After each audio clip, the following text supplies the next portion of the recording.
ஆண்டவருடைய ஆவி என்மேல் உள்ளது, ஏனெனில் அவர் எனக்கு அருள் பொழிவு செய்துள்ளார். ஏழைகளுக்கு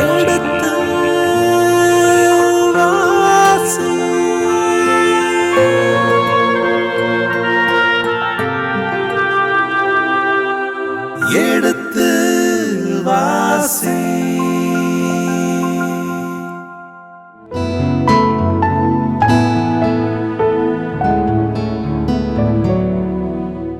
இப்பொழுது நாம் 12ஆம் அதிகாரத்தை துவங்க இருக்கின்ற வேளையில் இந்த 12ஆம் அதிகாரத்தில் என்ன ஒரு செய்தியை நாம் எடுத்துக்கொள்ள போகிறோம் தந்தையே?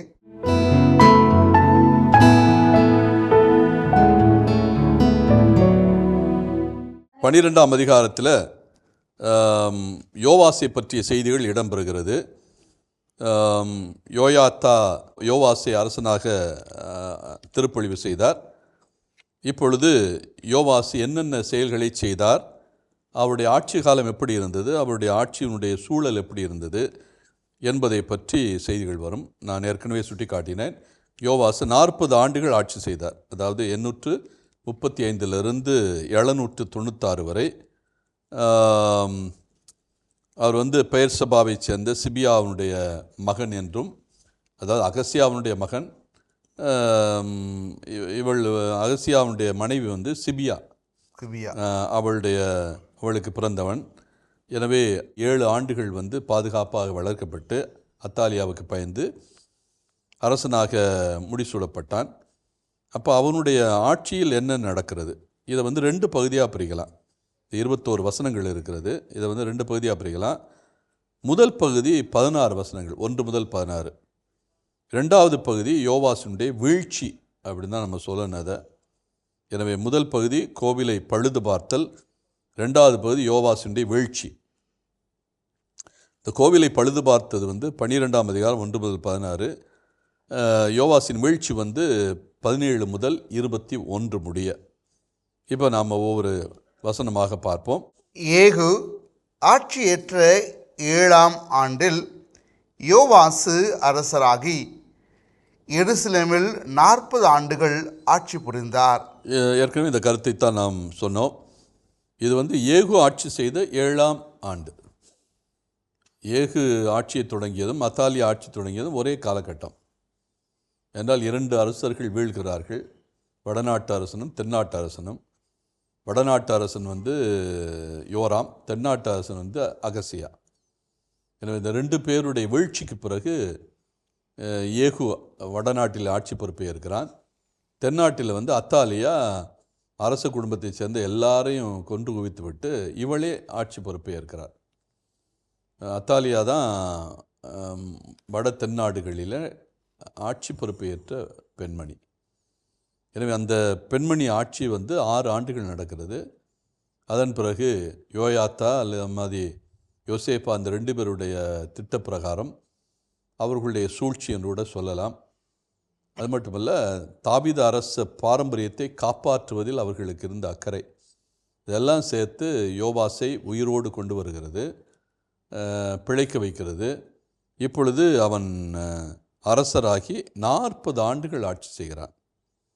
தொடர்ந்து பெயர் சபாவை சார்ந்த சிபியா என்பவரே அவருடைய தாய். இந்த குறிப்பு இந்த 2 இடங்களில் தான் இடம்பெறுகிறது. அதாவது 2 அரசர்கள் புத்தகம் 12ஆம் அதிகாரம் 1ஆம் வசனத்திலும் இதனுடைய சமப்பகுதியாக இருக்கிற அல்லது ஒத்த பகுதியாக இருக்கிற, ஒத்தமை பகுதியாக இருக்கிற குறிப்பேட்டு பகுதி, 2 குறிப்பேடு அதில் இடம்பெறுகிறது. வேறு எங்கேயும் யோவாசனுடைய தாய் பெயர் சபையை சார்ந்த சிபியா அப்படிங்கிற கருத்து வேறு எங்கும் இடம்பெறவில்லை. இந்த குறிப்பேட்டு பகுதியிலும் 2 அரசர்கள் புத்தகத்தில் மட்டும்தான் இடம்பெறுகிறது. தொடர்ந்து குரு யோயாத்தா கற்றுத்தந்தபடியே யோவாசு ஆண்டவரின் திருமுன் தன் வாழ்நாள் முழுவதும் நேர்மையாய் நடந்து வந்தார்.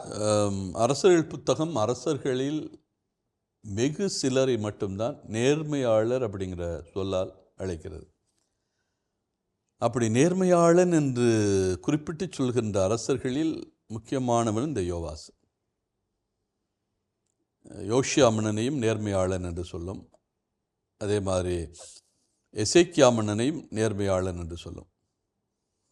அவர்கள் தவிர்த்து மற்ற வட தென் நாடுகளை ஆட்சி செய்த அரசர்களில் யாரையுமே நேர்மையாளன் அப்படிங்கிறது, அதே மாதிரி ஆசாவை நேர்மையாளன் என்று சொல்லும், யோசபாத்தை நேர்மையாளன். இவர்களெல்லாம் 2 பேருமே தென்னாட்டை ஆட்சி செய்தவர்கள். இப்படி ஒரு சிலர் தவிர்த்து வேறு யாரையுமே தென்னாடு வடநாடு இந்த 2 நாடுகளில் நேர்மையாளன் என்று அழைப்பது அரசர்கள் புத்தகத்தில் இல்லை. ஏன்னா அரசர்கள் புத்தகமே இது இணைச்சட்ட வரலாற்று ஆசிரியர்களுடைய புத்தகம். அதாவது இணைச்சட்ட ஆசிரியர்கள் வழக்கமாக அரசர்களை கேள்வி எழுப்புகிறவர்கள். அரசர்களுடைய பணிகளை எல்லாம் அவங்க செய்த பணிகளை எல்லாம் ஒரு ஆராய்ந்து அல்லது அதை ஒரு ஆய்வுக்குட்படுத்தி அதுக்கு பிறகு தான் இவங்க பதில் சொல்கிறாங்க. அதனால் அந்த அளவுக்கு இவர்கள் யாரையும் நல்ல மனிதர்கள் என்றெல்லாம் சொல்ல மாட்டாங்க. அப்படி அவங்களே சொல்கிறாங்க அப்படின்னாவே இந்த மன்னன் நிச்சயமாக ஒரு சில நல்ல காரியங்களை செய்திருக்கிறான் என்று தான் நாம் பார்க்க வேண்டும். எனவே யோயாத்தா கற்றுத்தந்தபடியே வாழ்நாள் முழுவதும் நேர்மையாளனாக நடந்து வந்தான். தன்னுடைய குரு என்பதை விட தான் வளர்ப்பு தந்தை இறந்த பிறகு இவனுடைய அத்தை என்று கூட சொல்லலாம், அகாசியாவினுடைய சகோதரி, இவனுடைய அத்தையும் இவனுடைய மாமாவும். யோயாத்தா என்கிறவர் இவனுடைய மாமா. இந்த 2 பேருடைய கண்காணிப்பில் தான் இவன் வளர்கிறான். அதனால் அவர் என்ன கற்றுக் கொடுத்தாரோ அதையே இவன் தன்னுடைய வாழ்நாளில் முழுவதும் நேர்மையாக நடந்து அவர்கள் கற்றுத்தந்தபடியே அவன் கடைபிடித்து வாழ்ந்தான். 3 ஆயினும் தொழுகை மேடுகள் அகற்றப்படவில்லை. அத்தொழுகை மேடுகளில் மக்கள் இன்னும் பலியிட்டு கொண்டும் தூபம் காட்டிக்கொண்டும் வந்தார்கள். இவனை பற்றிய ஒரு திறனாய்வும் இருக்கிறது. அந்த திறனாய்வின்படி இவன் ஏற்கனவே ஒரு சில செயல்களை செய்தான். பாகால் தெய்வ வழிபாட்டுகளை எல்லாம் முழுவதுமாக அழித்தொழித்தான். ஆனால் தொழுகை மேடுகள் இன்னும் இருந்து கொண்டு தான் இருந்தது. மக்கள் இன்னும் தொழுகை மேடுகளை சுற்றி கொண்டு தான் இருக்கிறார்கள். அதை இவனால் கட்டுப்படுத்த முடியவில்லை. இது இவனுடைய பணியை பொறுத்த மட்டில், இவன் அரச பணியை பொறுத்த மட்டில் இவனுக்கு இல்லை ஒரு மிகப்பெரிய குறைபாடு என்று தான் சொல்ல வேண்டும். அதை இந்த நூலாசிரியர் சுட்டி காட்டுகிறார். மக்கள் இன்னும் பலிபீடத்திற்கு தூபம் காட்டி கொண்டு தான் இருக்கிறார்கள். அந்த பலிபீடம் என்றால் யாருடைய பலிபீடம்? பாகாலுடைய பலிபீடம் அல்லது அசரேத்துடைய பலிபீடத்திற்கு இவர்கள் இன்னும் தூபம் காட்டி கொண்டு தான் இருக்கிறார்கள். யோவாசு குருக்களை நோக்கி கணக்கெடுப்பு வரிப்பணத்தையும் ஒவ்வொருவரும் நேர்ச்சியாக அளிக்கும் பணத்தையும் ஆண்டவரின் இல்லத்திற்கு ஒவ்வொருவரும் அளிக்கும் தன்னார்வ காணிக்கைகளையும் இவ்வாறு ஆண்டவரின் இல்லத்திற்கு காணிக்கையாக செலுத்தப்படும் பணத்தை எல்லாம் சேகரியுங்கள். ஆக இப்பொழுது யோவாசு ஒரு கட்டளை கொடுக்கிறான். அந்த கட்டளை பிரகாரம் 3 வகையான வரவுகள், அதாவது ஆலயத்தை அவன் பராமரிக்க வேண்டும் அல்லது பராமரித்தல் என்பதை விட பழுது பார்க்க வேண்டும். சாலமோன் கட்டிய ஆலயம் 956. இப்பொழுது யோவாசுடைய காலகட்டம் 835. அப்போ தான் அவனுடைய ஆட்சி தொடங்குகிறது. அப்படின்னா ஏறக்குறைய 125 ஆண்டுகள் ஆகிவிட்டது. இந்த 125 ஆண்டுகளுக்கு பிறகு இவன் அதை பழுது பார்க்க வேண்டும் என்று திட்டமிடுகிறான். இதுக்கு முன்னால் யாருமே அந்த முயற்சியை எடுத்ததில்லை. ஒரு ஆலயம் 135 ஆண்டுகள் பழுது பார்க்கப்படாமல் இருக்குதுன்னா நிச்சயமாக அந்த ஆலயத்தை கட்டிய அந்த திறமை இருக்கிறது. அதுபோக அதற்கு பிறகு யாருமே அக்கறை கொள்ளவில்லை என்ற பொருள். அதை பழுது பார்க்க வேண்டும், அதற்குரிய ஒரு அழகோடு இருக்க வேண்டும் ஆலயம் என்பது அந்த கருத்து யாருக்கு இருந்தது மாதிரி தெரியல. ஏனால் இவர்கள் எல்லாம் அடிமைகளாக இல்லை. இவர்கள் வருமானங்களை மக்களிடமிருந்து வாங்கலாம், மக்களிடமிருந்து ஆலயத்துக்கான கட்டுமான பணிக்கான சூழல்களை உருவாக்கலாம், அப்படியெல்லாம் செஞ்சுருக்கலாம் சாலமோன் செய்தது போல். ஆனால் அப்படி யாரும் செய்தது போல் தெரியவில்லை. அதனால தான் இப்பொழுது யோவாசு குருக்களை நோக்கி கணக்கெடுப்பு வரிப்பணத்தையும், கணக்கெடுப்பு வரிப்பணம்னா வேறு ஒன்றும் இல்லை, அது என்னென்னா தலைவரி அல்லது ஆலய வரி. ஒவ்வொரு யூதனும் 20 வயது நிரம்பியவர்கள் என்ன பண்ணணும்? தலைவரி கொடுக்கணும். அந்த தலைவரிக்கு பேர் வந்து ஆப் ஷெக்கல் என்று சொல்வார்கள், அரை ஷெக்கல். ஷெக்கல் என்பது யூதர்களுடைய நாணயம். இந்த நாணயம் புழக்கத்தில் இருந்தது வந்து அரசருடைய காலம் மட்டும். அப்படின்னா இப்போ இந்த யோவாசு திட்டத்தை தொடங்கி அந்த காலகட்டத்தில் பயனுக்கு இருந்த நாணயம் ஷெக்கல். இப்போ அரை ஷெக்கல் என்பது கோவிலுக்கு வரியாக கொடுக்க வேண்டும். அந்த அரை ஷெக்கல் நாணயத்தை சேகரிக்க வேண்டும். இந்த நாணயம் வந்து இதுவரை ஒரு குறிப்பிட்ட பயனுக்காக இருந்தது. இதை இப்பொழுது ஆலய பராமரிப்பு அல்லது ஆலயத்தினுடைய பழுதுபார்க்கின்ற பணிக்காக அதை சேகரித்து வைக்க வேண்டும். ரெண்டாவது, நேர்ச்சியை அளிக்கும் பணத்தை, அது நேர்ச்சி பணம். நேர்ச்சி பணம் என்பது அது 3 நிலைகள் இருக்கிறது. 60 வயதிலிருந்து 20 வயது, 20 வயதிலிருந்து 5 வயது, 5 வயதிலிருந்து 1 வயது. இப்படி ஒவ்வொருவருக்கும் ஒரு குறிப்பிட்ட தொகை இருக்கிறது, நேர்ச்சி. அதாவது ஒவ்வொரு குழந்தையுமே கடவுளுடைய குழந்தை. அந்த கடவுளுடைய குழந்தை என்பது இஸ்ராயல் இனத்தை பொறுத்த மட்டில் ஒரு கொடை. இப்போ கடவுளே கொடையாக கொடுக்கின்ற போது கடவுளுக்கு மனிதன் கொடை கொடுக்க வேண்டும். அப்போ ஒவ்வொரு மனிதன் அந்தந்த மனிதனுக்காக நேர்ச்சியை அளித்து கடவுளுக்கு காணிக்கை கொடுக்க வேண்டும். அப்படி தொடங்கியதான் இந்த நேர்ச்சி காணிக்கை. எனவே இந்த ஒவ்வொன்றுக்கும் வித்தியாசமான பணம் இருக்கிறது. உதாரணமாக 60 வயதுலேருந்து 20 வயது வரை உள்ள ஆண் பெண்கள் 2 பேரும், அந்த தலைவரி மட்டும்தான் ஆண்களுக்கு மட்டும் 20 முதல் 60 வயது வரை. ஆனால் இங்கே வந்து பெண்களுக்கும் ஆண்களுக்கும் 2 பேருக்குமே இந்த நேர்ச்சை காணிக்கை உண்டு. அந்த நேர்ச்சை காணிக்கை வந்து இதில் சேகரிக்கணும். கட்டடம் கட்டுவதற்கு, அதாவது ஆலய பராமரிப்புக்குரிய அந்த கணக்கில் கொண்டு வரணும். மூன்றாவது, மக்கள் தன்னார்வமாக கொடுக்கிற காணிக்கை, அதையும் இவர்கள் வந்து சேகரிக்க வேண்டும். ஆக 3 வகையான காணிக்கைகள் சேகரிக்கப்படுகின்றன. ஒன்று கணக்கெடுப்பு வரிப்பணம், 2வது நேர்ச்சை அளிக்கும் பணம், 3வது தன்னார்வமாக மக்கள் கொடுக்கும் பணம். இவ்வாறு ஆண்டவரின் இல்லத்திற்கு காணிக்கையாக இவை எல்லாமே செலுத்தப்பட வேண்டும். அதற்கடுத்து இதில் இந்த பணமெல்லாம் சேகரிக்கப்படும். அதாவது இதை பெறுவது மட்டுமல்ல, இதை சேகரிக்க வேண்டும். அதைத்தான் இவர் சுட்டி காட்டுகிறார். பணத்தை கொடுப்பது வந்து மக்கள், சேகரிப்பது இன்னொரு குழுவினர். ஒரு குழுவினர் பணத்தை சேகரிக்க வேண்டும், இன்னொரு குழுவினர் பணத்தை கொடுக்கிறார்கள். 3 வகைகளை கொடுக்குறாங்க. தன்னார்வ காணிக்கை, நேர்ச்சை காணிக்கை, இன்னொன்று ஆள்வரி அல்லது தலைவரி, ஆண் மக்கள் மட்டும் கொடுக்கிற, அதுவும் குறிப்பாக 20 வயதுக்கு மேற்பட்ட எல்லாரும் கொடுக்கிற ஒரு காணிக்கை. தொடர்ந்து ஒவ்வொரு குருவும் பணத்தை தமக்கு அறிமுகமானவர்களிடமிருந்து பெற்று கோவிலில் சிதைந்த பகுதிகளை பழுது பார்க்க வேண்டும் என்றார். இதில் யோவாசு ஒரு அருமையான திட்டத்தை கொண்டு வருகிறார். கோவிலுக்கு யார் பொறுப்பு? குருக்கள். தாவீது காலத்திலேயே குருக்களை நியமித்து விட்டான். கோவிலுக்கு பாதுகாப்புக்கென்றே தளவாடங்களே அவன் ஏற்படுத்தி கொடுத்து விட்டான். அப்படின்னா கோவில் என்பது தனித்துவமாக விளங்க வேண்டும், இயங்க வேண்டும் என்பது அவனுடைய விருப்பம். அந்த அடிப்படையில் இப்போ யோவாசு குருக்களை நோக்கி அவங்கள்ட்ட அந்த பொறுப்பை கொடுக்குறான். கணக்கெடுப்பு வரிப்பணத்தை வந்து குருக்களிடத்தில் தான் சேகரிக்க சொல்கிறான். ஒவ்வொரு குருவும் பணத்தை தமக்கு அறிமுகமானவர்களிடமிருந்து பெற்று கோவிலில் சிதைந்த பகுதிகளை பழுது பார்க்க வேண்டும். அப்போ பழுது பார்க்கின்ற பணி கூட யாருக்கு பொறுப்பு? பணத்தை சேமித்து வைப்பது மட்டுமல்ல, ஏன்னா பணத்தை குறுக்கிடத்தில் தான் கொடுக்கணும். குருக்கள் தான் பணத்தை பெறுகிறார்கள். எல்லா பணத்தையும், இந்த நேர்ச்சி பணமாக இருக்கட்டும், அல்லது தலைவரி பணமாக இருக்கட்டும், அல்லது தன்னார்வ பணமாக இருக்கலாம், எல்லா பணங்களையும் யாரிடத்தில் போகிறது? குருக்களிடம் செல்கிறது. அப்போ அந்த குருக்களிடத்தில் போகிற பணங்களை எல்லாம் சேகரிப்பது மட்டுமல்ல, அந்த பணிகளை முன்னெடுத்து செய்கின்றவர்களும் யார்? குருக்கள். இந்த ஆலய பராமரிப்பு பணிகள், இது வந்து யோவாசுடைய ஒரு அருமையான திட்டம். குருக்களுக்கு தான் தெரியும் ஆலயத்தினுடைய தேவைகள் என்ன பழுதாக இருக்கிறது, எதை சரி பண்ணணும் என்றால் அவர்கள்தான் கோவிலையே சுற்றி இருக்கிற ஆட்கள்.